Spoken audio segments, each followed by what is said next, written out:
All right. Welcome back. Gary Russell Jr., Mr. Gary Russell Jr. says that he is on and popping, man. He's trying to move to 135 pounds because these dudes down there 126 want zero smoke with this man. So he's got to bump up 2 weight classes in order to go chase some champions. Does this sound familiar? Say Guillermo Rigondeaux.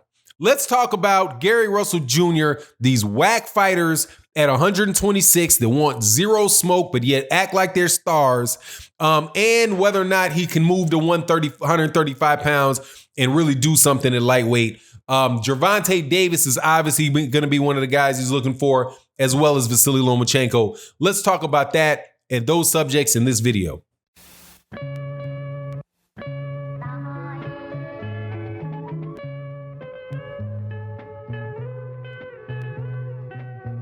All right. Welcome back. Man, Mr. Gary Russell Jr. has been a champion. He might be boxing's longest reigning champion in a weight division right now. Deontay Wilder lost.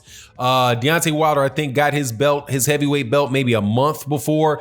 Gary Russell Jr. got his down there at 126 pounds. That was back there in 2015. We are popping up on it. We are at over a 5-year reign for Gary Russell Jr. at 126 pounds as the WBC champion. And he's saying that reign might be coming to an end because he got to find somebody who's going to fight him. And he's going to go up to 135 pounds to do it because all these suckers at 126 pounds, man. What these dudes are doing with Gary Russell Jr., man, that's one of the things in boxing that really irritate me. It's the straight up Guillermo Rigondeaux treatment. It is the, in my opinion, like not a lot of people be familiar with this, the Kasim Uma treatment at 147 pounds that in boxing, and some guys in boxing can spend their careers beating up on guys that don't have a chance, that got faded records, all that type of stuff, and getting a ton of media praise for it, while other guys who are some of the best fighters in the world don't move up weight classes just because they have conquered their division and they want to continue to move on and do bigger and greater things and become a multi-weight division champion. No, they've got to move out of their division. They got to move out of their division because nobody in their division will have enough nerve to fight them. And that, my friend, is the case with Gary Russell Jr. In my opinion, it goes for all of those dudes at 126 pounds. All of them. Josh Warrington out of the UK, Leo Santa Cruz, and Shakur Stevenson, because Shakur Stevenson is talking about moving up and moving in weight if he can't get the Josh Warrington fight, not mentioning too often the name of Gary Russell Jr. Now, the reason Gary Russell Jr. is avoided like that is because Gary Russell Jr. is a monster. Gary Russell Jr. is the best fighter at 126 pounds, has been the best fighter at 126 pounds for years, and I mean that includes all of them. Between his hand speed, his skills, between his talent, his skills, his experiences, his reflex, his intelligence, that is a very, very difficult fighter to beat, and he was a difficult fighter for Lomachenko to beat. Lomachenko got a decision against Gary Russell Jr., but that was a legitimate fight, dude. Don't get me wrong, Lomachenko, I think, was the better man on that day.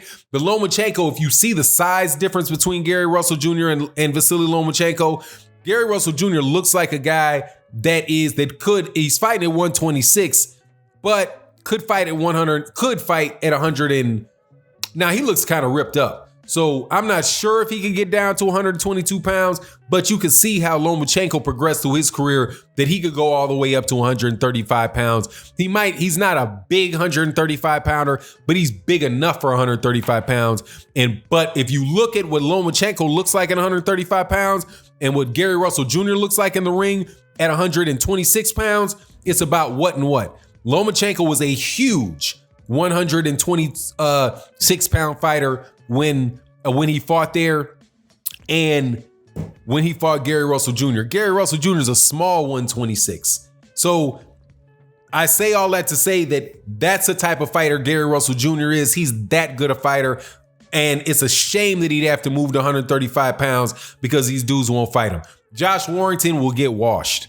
The kid out of the UK, the dude gets washed. He had hard enough time fighting Kid Galahad.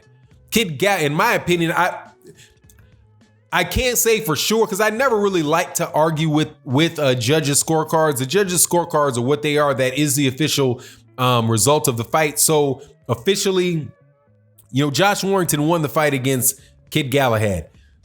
My impression watching the fight, though, was the Kid Galahad gave Josh Warrington everything he could take and a little bit more during that fight. Being very slick fighter, very slippery fighter, gave Josh Warrington all kind of problems. Gary Russell Jr. and Kid Galahad they're not even playing the same sport. Okay, when you look at Kid Galahad and you look at Gary Russell Jr., if that's boxing, I don't know what Kid Galahad is doing if what Gary Russell Jr. is doing is boxing. That's the real deal over there. And Josh Warrington having that hard a time with Kid Galahad, dude, he's getting washed, shut out, not a doubt with Gary Russell Jr. Same thing goes for Leo Santa Cruz. Leo Santa Cruz, gonna boss around Gervonta Davis and tell Gervonta Davis what weight Gervonta Davis has to fight him at, as if he's holding any cachet whatsoever. And the reason he's not holding that cachet is because of his ducking to Gary Russell Jr.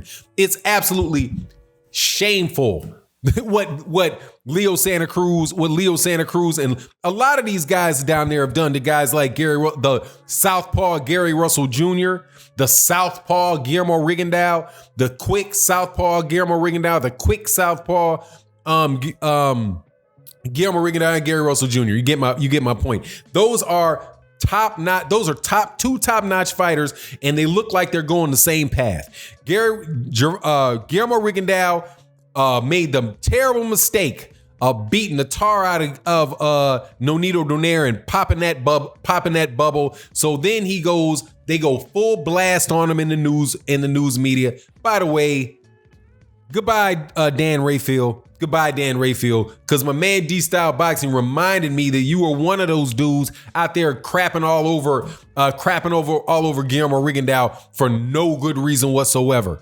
Anyway, so Guillermo Rigondeaux can't get any good fights. So he beat Nonito Donaire, and of course, then Leo Santa Cruz don't want no part of him. Abner Mares don't want any part of him. Scott Quigg doesn't want any part of him. Carl Frampton doesn't want any part of them, and they all leave 122 and go move up there to 126 so that they could freshly duck somebody else named Gary Russell Jr. Have you noticed that none of those guys have fought either Guillermo Rigondeaux or Gary Russell Jr., which just makes these guys look like they're fighting each other and they're these champions for beating each other while the whole time they're ignoring the better fighter. Just like what in the heavyweight division, what was happening over there with that little circle jerk they got going on over there with Anthony Joshua, Dillian White, Joseph Parker, Alexander Povetkin, not necessarily Derek Chisora, but they all wind up, they're all fighting each other. Gary Russell, what's his name? Dillian White fights Joseph Parker. Dillian White fights Derek Chisora. And Joseph Parker fights Povetkin, and Joseph Parker fights Anthony Joshua. Then Anthony Joshua fights Joseph Parker, and Anthony Joshua fights Dillian White, and Anthony Joshua fights Povetkin. They all fighting each other while none of them can say the name of Luis Ortiz. So when it's time to talk about who the best heavyweight is, Luis Ortiz doesn't get mentioned, and all those guys that refuse to fight him but agree to fight each other all get mentioned. Similar to that's exactly what was going on at 122 pounds and 126 pounds with Leo Santa Cruz, Abner Mares, Carl Frampton, and Scott Quigg, relative to to Guillermo Rigondeaux and Gary Russell Jr. Is absolutely, and who all are convincing or just so happen to be very quick, very highly skilled, hard punching southpaws. So now Gary Russell Jr. has to do or is put in a situation where now it's later in his career. Like I said, he's been reigning as a champion since 2015. That's 5 years. People typically do not have that many years as a champion. You can't be that. You can't do that without getting 5 years older either. So he's 5 years older than he was when he started, and he still ain't got a fight at 130 pounds. He actually has to put on shirts. Al Heyman, give me Leo Santa Cruz. He has to pull up on Leo Santa Cruz's dad and say, hey man, I'm here with your dad. Is this enough to get you to fight? Was it enough to get Leo Santa Cruz to fight? No. Leo Santa Cruz out there looking like Red's daddy in Friday. Why you bothering this man?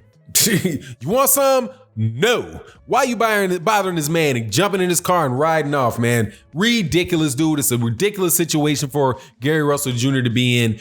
But can Gary Russell Jr. compete at 135 pounds? With that level of skill and speed, yes, there's 135 pounders that he can beat. I don't doubt that. But I do believe that if he was to fight somebody like a big 135 pounder, like a Teofimo Lopez, or if he was going to fight somebody like Devin Haney, guys like Luke Campbell, even Luke Campbell, those guys are so much bigger than Gary Russell Jr.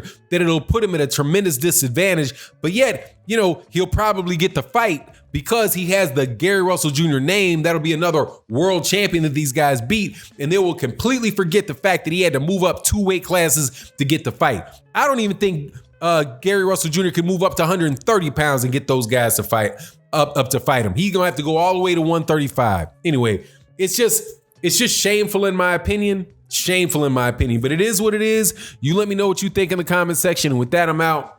Peace.